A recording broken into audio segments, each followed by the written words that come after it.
fans that watch the English dub, which I am. So yeah, today was the third release of the third episode of the third Deadman Wonderland episode. So for no good reason. So yeah, I'm getting more detailed into the voices. I mean, sort of getting more used to the name calling. So yeah, I've sort of now figured out the main character's name at last. The last preview was so horrible because nobody really watched much of it. Just take a little guess because my first review was like 30 and the second one was like 6. So yeah, I'm just gonna do this one quite fast as I possibly can, and get more name involving instead of just calling the characters like Four Eyes and etc. So yeah, the beginning of this episode opens up with a conference discussion about the race that they had in the previous episode, and they were like debating like if that was too bloody and like too many deaths involved. Like some people were not on the death list, and they said it's getting out of control. But then Tamaki, the four-eyed guy, but one that sort of has mystical thing for Ganta for some reason. So Warren says like, don't worry, don't get yourself out in this Oliver Twist situation. You know really who's in charge, which is the man in red, who really killed all of those people who were mistaken as for Ganta. And then the next image that you see, next little brief scene you see before the opening comes up, is like the red man in this room where you see him like this, and like people like observing him. And it's sort of questioning like, why is he there? Why is he not just like roaming around the place? It's like they called him captive, but for what reason? But I think I'm gonna find a reason soon. It's just the beginning. So speaking, we got at least 9 more episodes to complete this whole series. The first series, I believe. So yeah, then the next part comes with an opening, a shortened one. Thanks, Adult Swim for at least putting an opening on. Or why not shorten it like in the endings, like in Bleach? That was quite nice, but hey, this is a Deadman Wonderland episode. Bleach will come in the second on. And then the next scene shows up where Ganta and Shiro they're debating their little snack issue, and technically Shiro just left him and said, "Bye, see ya. That was a nice time with you on the race." And then right afterwards, there was this room where other prisoners were like discussing like the race, like how bloody it was, how crucial it was, not much of a big winner as well. Well, and technically they were like wondering like how come there was no winner. And then I don't know if I'm saying this right, but the guy who's been voiced by Alphonse, one with only with one eye and the other one covered down with his hair, just a little like Sanji, except more different looking like. But hey, I'm just guessing that it's Yo because that's what it says on Wikipedia at least. And he was wondering like, why is it that he's the only one that survived? It's pretty weird and all. And then Ganta, you see Ganta in this cell, like trying to write a letter to his grandfather, telling him like, I'm not the one who killed them. I'm going to be executed today because I didn't eat much of my candy. Eats not much. And then you comes in, and then he says, "Oh no, don't tell me I'm your roommate. Which is somehow planned. I'll come to that later. So yeah, he comes in and then offers some candy.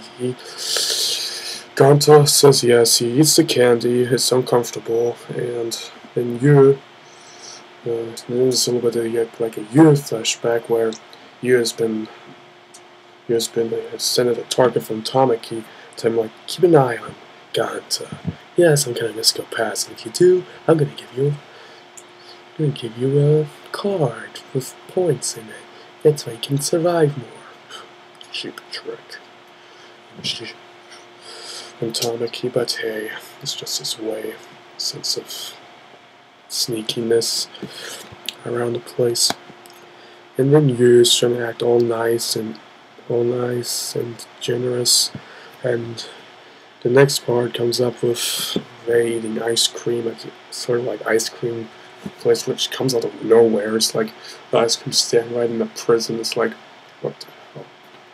What the hell is an ice cream stand in a prison? Anyway, and then has this flashback of his two best buddies, and then for some reason the red man comes out of nowhere. He broke out of his sort of like area of interaction because right in the middle of the scene that you could see like a message like sent to Tamaki telling him like the man in red it's like broke out, and the next scene was, and then the red man showed up right on top of the clock as it struck 3 o'clock, and then the red man just flew down. Then some people like got badly injured because of his whirlwind attack. That's what I call it, at least. And Ganta is all mad and upset that that's the guy who really killed him. And then he tried to attack him by using it, like not control, be like using his blood attack, because it's technically sort of his blood. The red veins coming out of his body. Saying a little guess here. Bringing is sort of like a philosopher's stone issue from Fullmetal Alchemist, but hey, this is a different attack than just in Fullmetal Alchemist. And so then it doesn't affect the man in red not that much. I mean, it just disappears. Ganta faints. And next up, he ends up in the hospital. Right next to him is, of course, Shiro. Shiro is like also like shocked as he woke up all of a sudden. So like, I'm sorry, I need your snacks. Max all up. It's like she's a big snack eater. It's like, what the hell is going on with that woman? Anyway, there's a little girl. And then next up, the warden is sort of suspicious of what's going on around that incident, and she like calls up a machine that they used 4 years ago that killed the prisoner plus 12 other inmates.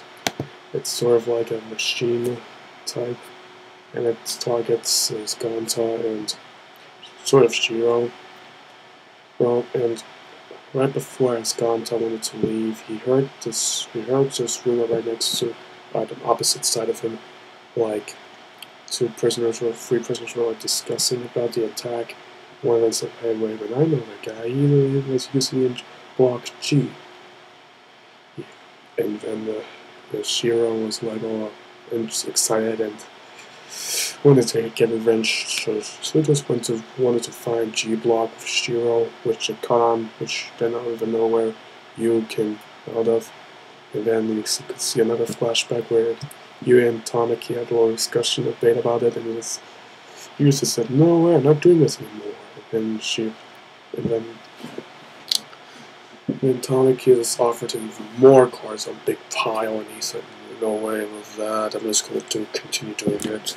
In my JackX opinion, by cash points." And so, well, all three of them end up in this corridor, and the warden sends off a lockdown, and whoever's still out there will be crushed by that machine that's after Ganta. and then they encounter the machine of guns, target, and then, oh, sorry about that. Then the machine finds them, and they try to run away from it, and then sort of like sneak into the first they sneak into like the air shifts, and then into the sewer, and then they somehow ended up finding the G block, which was nowhere to be found on a regular map. And then and they try to sort of like defend themselves. There's guns that try to get out his blood. Attack again. Shiro attacked. So Shiro attacked the machine because of her madness for some reason for a moment. And then this new character comes out of nowhere, using the same blood attack as Shiro and the Red Man. And yeah, that's technically the end of that episode. It's just like this is like new character saying like dead center, and then the ending shows up, and preview for the next one sort of looks interesting. And I think the guy's nickname, the new character, is called Cow, because his first name is so complicated. So I think that's his nickname. I think, and yeah, he's voiced by, he's been voiced by Patrick Zentz, a voice actor who plays for Germany, Italia, and Frank and Ichigo's father in Bleach. So that's one of an example of that. And yeah, I cannot wait for the next episode to arrive. So yeah, that's it. If you have any questions or comments, just write in the comment section below if you want to. And yeah, I'm out. Like, no,